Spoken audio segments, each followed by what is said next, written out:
Good morning, everyone, and welcome to the webinar. For those that I haven't met me in person, my name is Fred Pizzadney. I'm the founder and president of Focus Management, and I'll be presenting today's session along with Richard Jarofsky, a Focus partner. Before we begin, just a couple of housekeeping items. First of all, feel free to take notes during the webinar. However, you should know that we are recording today's session and it will be made available to you within a couple of days. Secondly, we'll be using the Q&A feature today to capture any questions that you might want answered. So please enter your questions in the Q&A box at the bottom of your screen. We've set aside some time following the presentation and we'll get to as many questions as we can. 9 months ago, the tone and the subject matter for this webinar would have been so much different. The focus would have been on planning how to successfully scale that next peak off in the distance. That peak represented the goals for the business. But then, with little warning, everything changed. In the space of a few short months, the COVID outbreak turned our world literally upside down. Our choices, our options have become severely limited. Now, we all need to act very quickly, act decisively, and respond to changes that come at us just about every day as we move towards a new normal, whatever that becomes. To survive and thrive in today's unsettling and turbulent environment, we all need to think how we approach planning, managing, and executing our critical priorities. We need to take the tools that we are familiar with and reshape them to fit the world we now find ourselves in. And how has that world changed? Well, for starters, it shut down. Planes stopped flying. Borders were closed. People returning home from abroad were either placed in quarantine or voluntarily into self-isolation. You couldn't go where you wanted to. If you did, you couldn't get back. Buyers couldn't buy. Sellers couldn't sell. Shippers couldn't ship. Makers couldn't make. Every economy, everywhere, took a severe blow to the head. And on top of all of this, we don't know what's coming next. I mean, we're now in the second wave. Is there another? How much longer for a vaccine? What about an antiviral? When will it be safe to go back to something we used to call normal? The pandemic is crushing many paradigms, how we make purchases and what we buy, how we do business and who we do it with, how our businesses operate internally, how we communicate with each other, and the list goes on. In the face of this, we need to recognize an important reality. Whoever acts fastest and most decisively will set the pace. And to do this, we need to rethink our approach to planning. In fact, to a great degree, we need to rethink how we think, and especially how we think about planning. So what are the goals for today? There are 3 of them, which are designed to provide you with a guide or roadmap on how you can adapt your planning toolkit for today's realities. The overall goal is to introduce the RAD process that we have successfully used with our clients. We'll start by reviewing the underlying key principles that will help you move more quickly through your planning and execution stages. And then we'll introduce you to some specific tools and techniques that are immensely helpful in today's turbulent and uncertain world. Let's start where RAD came from, the fundamental value proposition for all of our work, and then we'll cover the 4 principles. And the tools and techniques, the how-tos. We'll also cover RAD's Fit. I mean, who stands to benefit the most from taking the RAD approach? Excuse me. Every leader, whether of a business unit or a team within, wants the great execution of what matters most. Great execution, however, remains elusive, as most, in fact, it's been published, that 75% still struggle with the execution of not only strategic, but operational and project plans. So where do organizations end up? Often it's in one of these other quadrants. Let's start with the orange quadrant, the poor execution of what matters most. This is where you find leaders with lots of frustration, great frustration, who keep asking, why are we late? Why have we missed the timelines again? Why are there so many errors? Why? Well, you get the idea. The yellow quadrant, the great execution of the wrong things, often leads to major embarrassment as the leader answers questions like, if we're so great at getting things done, why is the competition still eating our lunch? Why have we missed our fundraising goal? You get the idea. The black zone is that color for a reason. Businesses and their leaders don't last very long. This is the poor execution of the wrong things. It's a major reason that the majority of startups never see year 2. There are 3 elements that help leaders take their teams to the top right-hand quadrant: clarity, alignment, and commitment. Well, of exactly what? For strategy execution, it's clarity, alignment, and commitment to the long-term focus and direction of the business. Today, it's about identifying the critical priorities, what we need to do to survive, and for some, how to deal with unusually big demands for their products and services. The bottom axis is about ensuring clarity, alignment, and commitment to action for individual accountabilities. Not being clear and empowered to take action or to make decisions is, according to published studies and our own 50 years of combined experience within 400 organizations, the #1 blockage to great execution. We'll be addressing how to fix that during the webinar. For the next 30 minutes or so, we're going to cover the 4 principles, but before we do that, here's what the process looks like, RAD. So you can see GEM on the left-hand side, great execution of what matters most, with leaders wanting to be in that top right-hand quadrant. Now, if we add a good dose of speed and agility, that gives you RAD, the Rapid Agile Deployment Model. For the next 30 minutes or so, we're going to focus on 4 principles you can use to catch the wave and not be crushed beneath it. These 4 principles will be supported by 6 specific techniques and tools. Let's overview the principles first.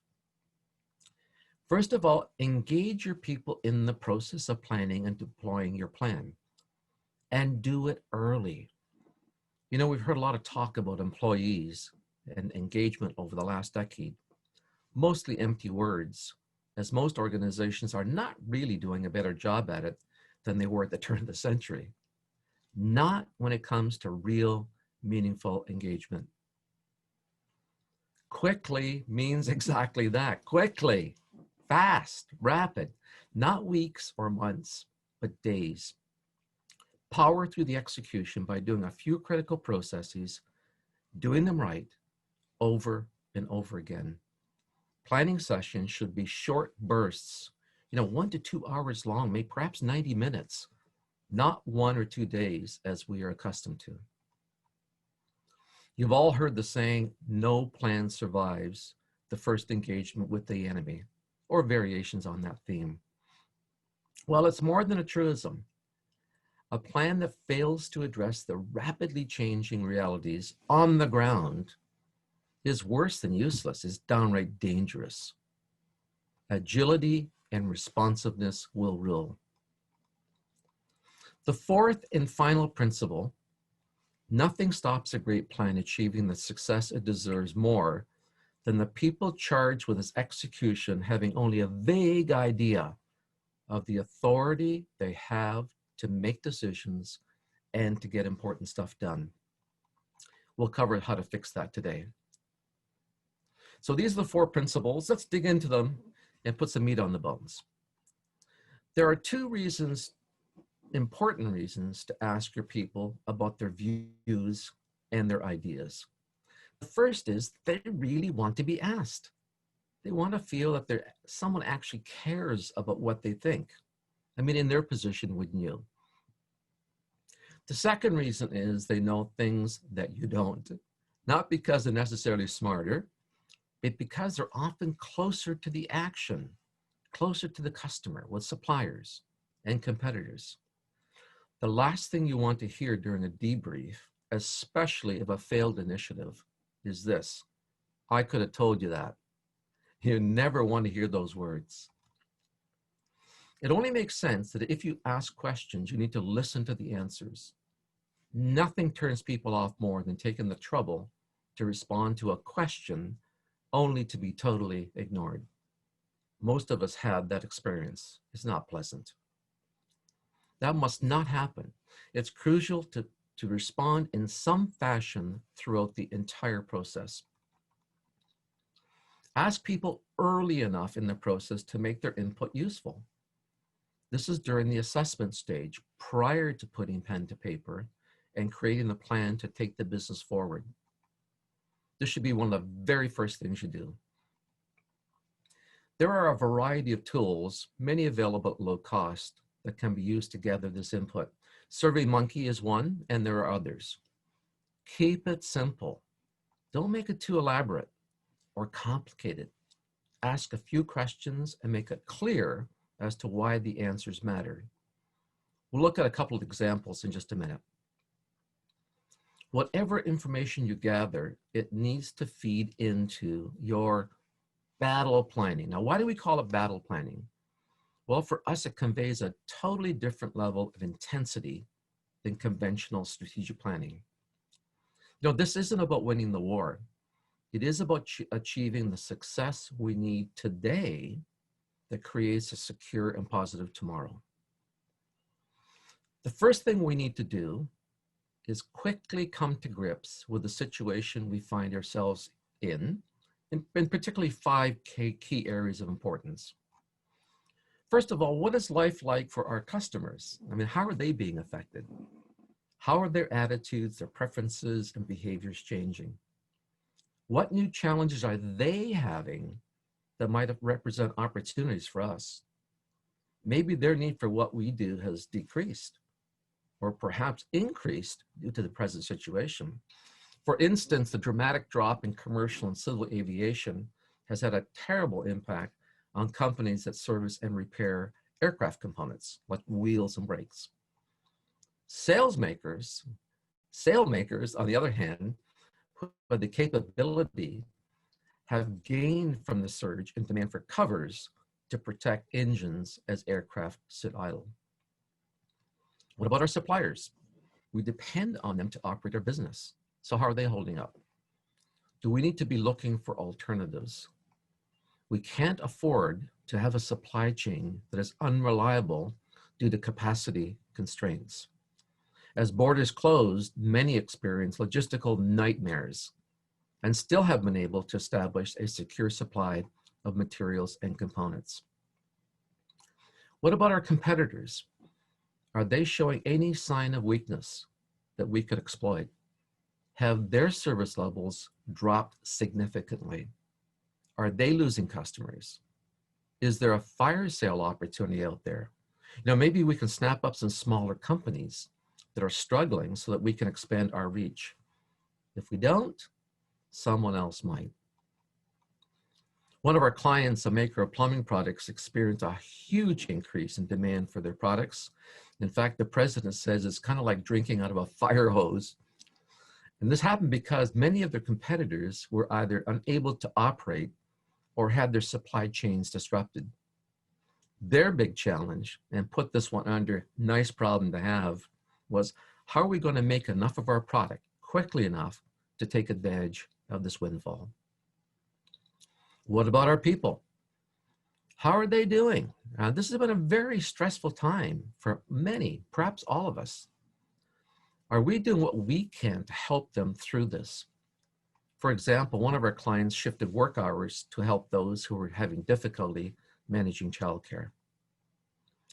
Finally, we need to appraise our operational capability and capacity. Are we able to meet service level requirements and still remain cost efficient? If we have excess capacity, can it be redeployed to other areas? As an example, Look at the number of companies now making respirators and masks. Remember the survey I mentioned just a few moments ago? Well, these are some of the questions that we ask. What one thing within our power? Now, really reinforce it's one thing and within our power. There's no use asking questions that we can't do anything about. So what one thing within our power could we do to help you and others deal and cope better? The first thing you need to ask your people is, how can we help you? How about our customers? What can we do to serve them better? After all, a business without customers, well, it just isn't. What ideas do you have on how we can bond better with them? Perhaps become the trusted go-to company, maybe even is indispensable. We might be suffering operationally, and our less than great performance is damaging our reputation and causing frustration. How can we address those concerns and get better? The answers you receive need to be sorted, sifted, collated, organized, and analyzed. Look for those nuggets, especially those that might seem at first glance to be a little kind of off the page. Include those nuggets in the conversation you have with your core planning team. Set a very small number of objectives whose achievement will make a significant impact on the business. Make sure they're clear, both in what they are and why they matter. And make them as measurable as possible so you can track your progress towards them. Something like this: increase full order on shipment rate 96% by December 31st without increasing per unit shipping cost. This objective, it not only drives increased internal efficiency, it's also benefits the customer. It's a win-win. Do it quickly. Lean towards action rather than deep contemplation. We need to spend a lot more time in planning sessions on creating action plans. Make your planning session short.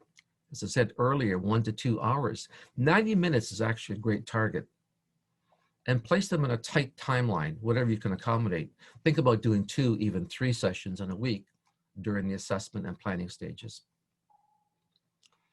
Keep it simple. I'm going to say it again. Keep it simple should be your mantra throughout the whole process.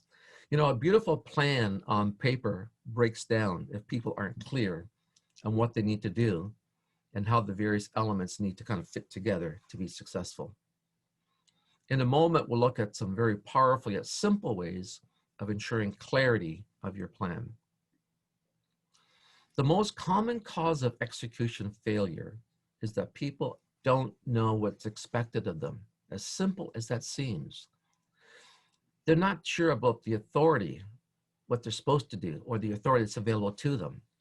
We'll cover more about authority clarification in a few minutes. Complexity is a major barrier when it comes to deciding what to do and then executing it. Richard's going to cover some very simple yet powerful tools and techniques that you can use. The best thing is this, that you already have them in your toolkit. Richard will include how to make the planning and execution roles crystal clear. Richard, over to you. Thanks, Fred, and good morning, everybody. I'm going to talk a little bit more about the RAD process, so kind of fill in some of the blanks. Fred's given a nice overview, including connecting it to the great execution of what matters most, which is ultimately the purpose of RAD. It's about making sure that important things happen. So what I want to do is talk a little bit more about how we go about doing that and talk about the battle planning, but also introduce to you some of the tools and techniques that we're using that our clients are finding particularly helpful these days. Well, the first part of battle planning, like any planning exercise, is to get ready. And in doing so, there are a number of things that we need to do. One of those is, first of all, figure out, well, who's going to be involved in the planning itself. We need to identify that core planning team. And then we need to identify the employees in the organization that we're going to survey. Who are we going to go to ask them about what they're seeing and what they think we might do in order to move ahead? So we need to identify who those people are. Now, in a large organization, it might be a question of looking at different functions, breaking it up, doing it by level, doing some kind of diagonal dispersion, but ultimately we need to make sure that we identify those folks, because part of getting ready then is to distribute the survey, to get the data back, to compile it and analyze it, and then feed it back to the core planning team along with their pre-work that they'll be using as they start to engage the planning process, which is really with assessment. Now this represents about 5 days of activity, and most often this is essentially the week prior to initiation. Well, the first step of planning, as Fred said earlier, is to do that assessment, to understand what's going on. And we break this down into 3 work sessions. The first of those looks outside the business. It says, well, what's happening with our customers? What's happening with our suppliers? What about our competitors? We need to understand that. So if you thought about sort of the traditional SWOT process, strengths, weaknesses, opportunities, and threats, this is really looking at the exterior view. And then the second work session that looks inside the organization focuses particularly on our people, our human resource, our human capital, and also our operation, to identify what's going on there and to see, well, okay, there are lots of things happening, but as we know, we need to boil it down to that few critical priorities. We can't talk about 100 things. We can't deal with 100 things. So let's be reasonable. Let's take a long list of things that are maybe on the radar, but look for the biggest blips. Look for the things that either appear most threatening or create the greatest opportunities for us going forward. Well, this is days 1 to 5 of a typical RAD cycle. So if the RAD started on a Monday, for instance, essentially by Friday, we've completed the assessment stage, at which point we've got that finger on the pulse. We really know at that point what should drive our conversation as we move into planning. So that's the next phase of RAD. It's the planning part. And we break this down into 3 work sessions. And the first of those, as we should in any planning process, is to identify what we're trying to accomplish. RAD, like any planning process that makes sense, is not simply about doing stuff. It's about doing things that'll make a difference. So the first thing that we need to do is identify, well, what difference are we looking for? So we need to identify those objectives, and they're near horizon objectives. We're not looking at 2 years, 3 years. These objectives are maybe 3 months, 6-month objectives, very, very close in. Well, having done that, we got to now figure out, well, what work needs to be done in order to be successful? We want to accomplish those objectives. Those are important to us. They are few and they are mighty. So what do we need to do? What are the initiatives that we need to establish? And then for each of those initiatives, who's going to lead it? Who's going to drive it forward? And then, of course, resourcing and authority. So resourcing, because if I've taken accountability to implement an objective or an initiative to achieve an objective, and I start along that path and I encounter the reality that, you know what, I don't have everything that I need. I need people, I need funding, I need technology, whatever the case. I might need information. So the resourcing is really critical. And the other aspect of it is to make sure that I've got enough authority so I can be both effective and efficient as I work through that. Well, this is days 1 to 8, or days 8 to 15 rather. So this is essentially the second week of the RAD cycle, at which point we've got the plan. We've got some pretty clear measures of success. We've got objectives. We've got ownership of the initiatives and the authority that's required to execute. Well, now let me tell you about some of the tools and techniques that our clients are using that they're finding very, very helpful. And these are tools that are especially suited to RAD in our current situation, but there are some things that could be used more broadly as well. Well, let me start with something that we call the 3W, called the 3W chart. So the 3 W's are what, who, and when. Essentially, this is a chart, a set of information that captures what needs to happen, what's going to get done, who's going to make sure that that happens, and then finally, the real clear expectation as to the timing of when it needs to be completed. Now, in some cases, teams deliberate over this. They identify an action item like number 3, making a decision. And the conclusion that they reach is that, it's really not one person who's got this. Robin and Tony really need to do that together to share in it. And our response typically is, well, absolutely. It sounds like they both need to be involved. But of those 2, who is ultimately accountable to ensure that the decision gets made and it gets made on time. And let's indicate that somehow right on the chart. Other clients say, well, that's great, you know, the 3 W's, but there is more information that's important. And so we say, well, what might that be? Well, one of those things, for instance, is resources. We need to identify the critical resources that are needed in order to be successful at executing each of those items. So whether it's people, could be an individual, a group of people, again, it could be funding, technology, information, you name it. And they say, you know what, let's capture that information as well, because we don't want to lose that.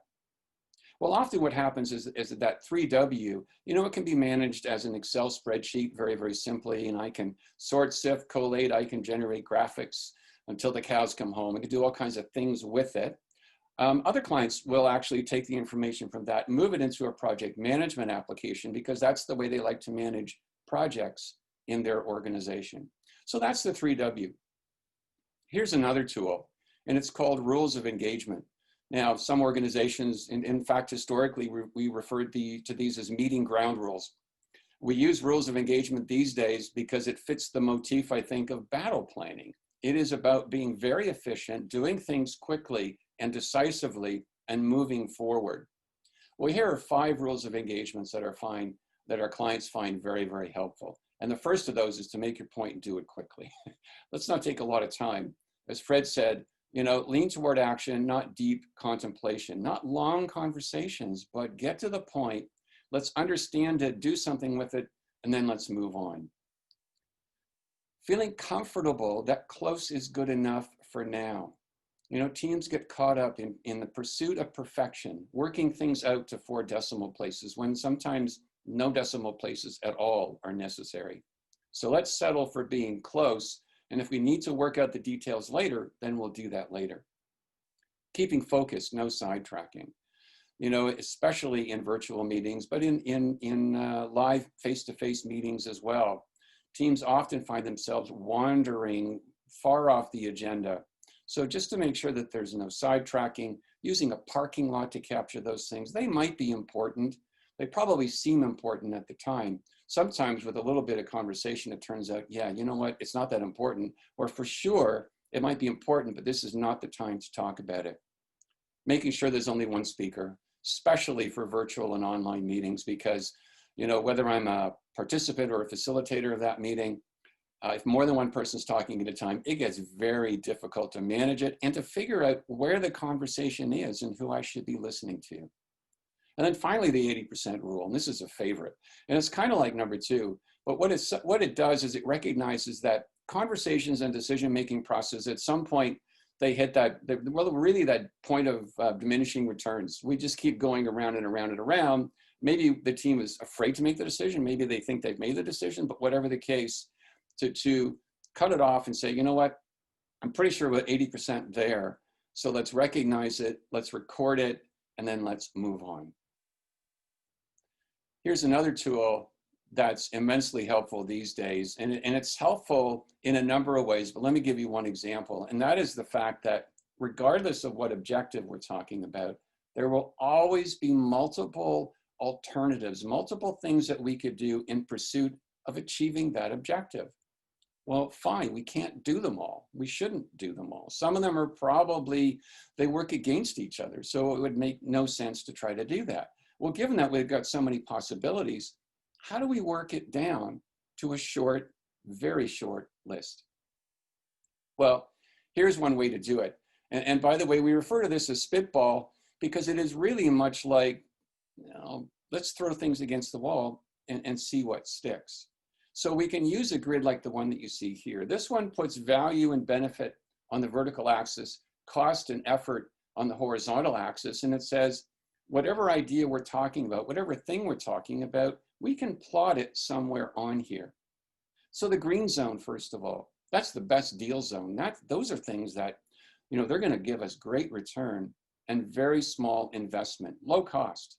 So you'd really have to work hard to convince me that's not a good thing to do. So yeah, that's a great deal. The justifiable zone, the blue zone, those are things that, yeah, we're going to get a lot back. On the other hand, the investment is pretty significant. It's going to cost a fair bit for us to do that.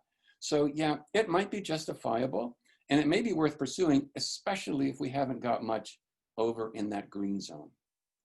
The why bother zone, the yellow in the lower left, those are things that you'd say, well, it's not going to cost very much to do it. It's also not going to give us very much back. So I'm just not sure it's worth the bother. And then finally, the no way zone. These are things that you'd say, man, it's going to take a lot to do that, cost us a lot, chew up a lot of time and resource, and we're not going to get very much for having done it. So those to me are just no way.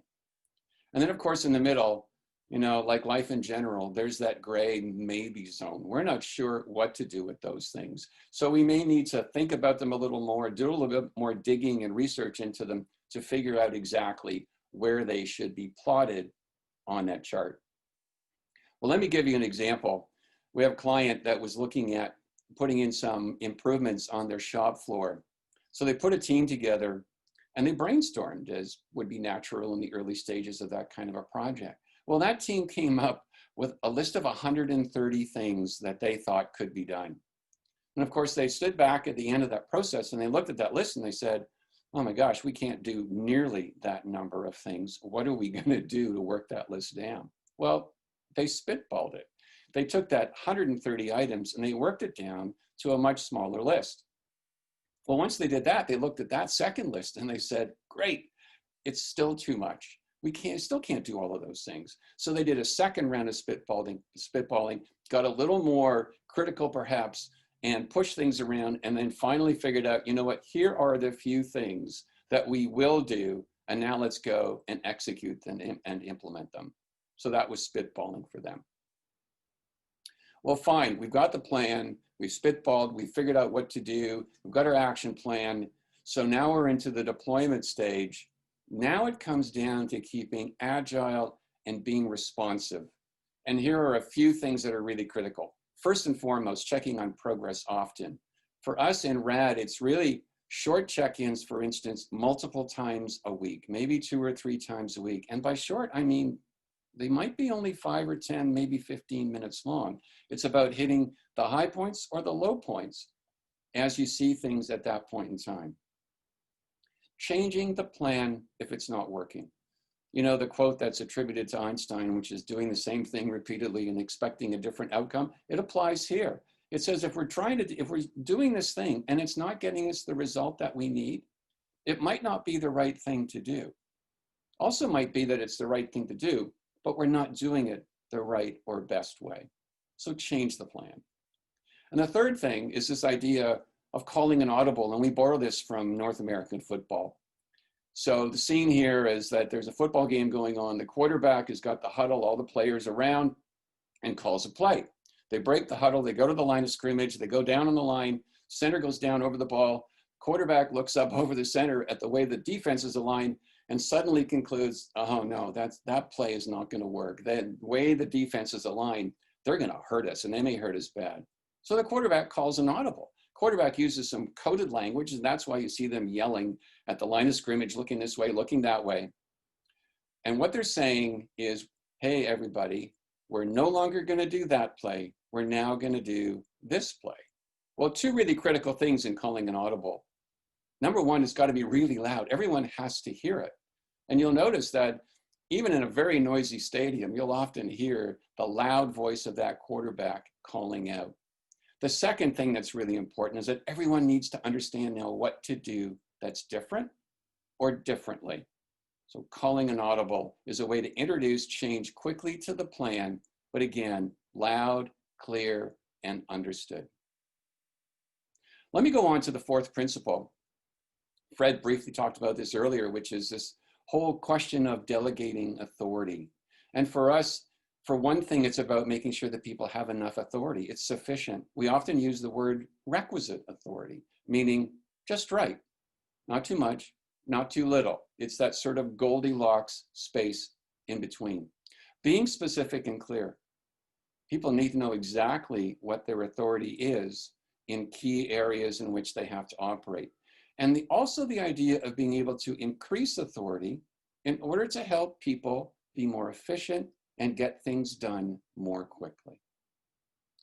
Well, we often use an equation when we talk about authority, and it simply says that If I have responsibility and not authority, I get frustrated.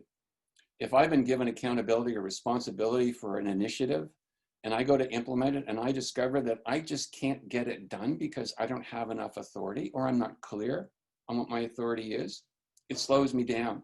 It makes me frustrated. Quite often, when if they're looking for volunteers next time around, I'm taking a step back.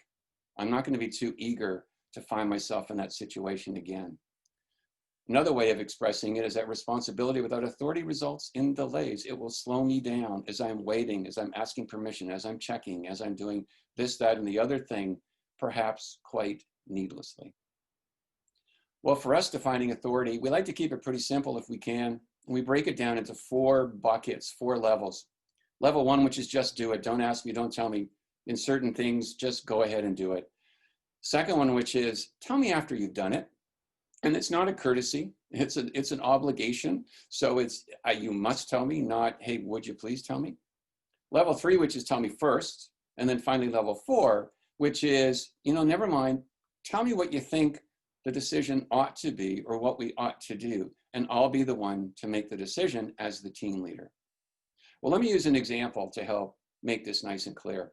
So here's a situation of a manager that has to implement some improvements, some changes on the shop floor of the operation. Now, the first thing says, to spend within budget, following the policies, this is pretty vanilla. It's a level 1. Just go ahead and do that kind of stuff. Don't even bug me, just do it. The second, to approve new suppliers for ongoing operations. Well, I'm going to give this one a level 2 because I need to know after you've done it. Why? Well, because if somebody stops me in the hallway and says, hey, what's going on with the suppliers? How come you're changing things? I don't want to be embarrassed by the fact that I don't know. So I must know after those things are done. If changes are going to be made that have relatively minor impact on the staff, probably okay simply if you come and tell me before you do it. Now, before you do it, perhaps, because I know some things that are happening around the organization that you might not. And that might affect either the timing of that change or maybe the method of the change. And then finally, if it's got significant impact, you know what? Come to me, tell me what you think we ought to do, and then I'll consider it and I'll make the final decision myself as the team leader. Now, these authority levels can be used on a project such as this, but they can also be used to define authorities in day-to-day operations, the normal sort of typical things that people need to be able to do or need to be able to decide in order to be effective and efficient in their roles. Well, I'm going to turn it over to Fred now, who's going to take us home, beginning with talking a little bit about the fit of RAD. Okay, so where does RAD fit in today's COVID world? Well, leaders from all walks of life are feeling pretty frustrated about how fast things are changing. They're often worried and often uncertain about what they should be doing and how to do it. And they're asking questions like, what are my critical priorities? And what am I doing about so that what matters most today gets done and gets done quickly. And this is exactly what the RAD approach delivers. So when you combine the great execution of what matters most, what we call our GEM model, and you add the speed and agility that you need in today's world, you get rapid, agile deployment. Okay, let's look at the window sticker. For those that would like some professional guidance to implement RAD in their organization, here's the cost for a hands-on, step-by-step, let's avoid the landmines facilitation of RAD. For the basic RAD package, which includes, first of all, the survey administration, all the analysis, the reporting, creating reports. Second is for getting your core planning team ready, the orientation. Next, there are 6 working sessions delivered according to the schedule developed by the core planning team. And then 1 checkpoint meeting to provide a template to be used for subsequent checkpoint meetings. The full no surprise price is $15,000 to $18,000 plus applicable taxes, of course. This is for a completely virtual process. The $3,000 price range is to accommodate survey administration, which is typically a function of the number of employees. Okay, listen, we've got a few minutes left. It's 11:40. We've got a few minutes left for some questions. Richard, anything come through? Yeah, Fred, we do have one question that's come through to this point. And the question is, do we see RAD as a replacement for strategic planning, or should they complement each other? Yeah, we hear this question often, and let me say in very clear terms, RAD does not and is not intended to replace your strat planning.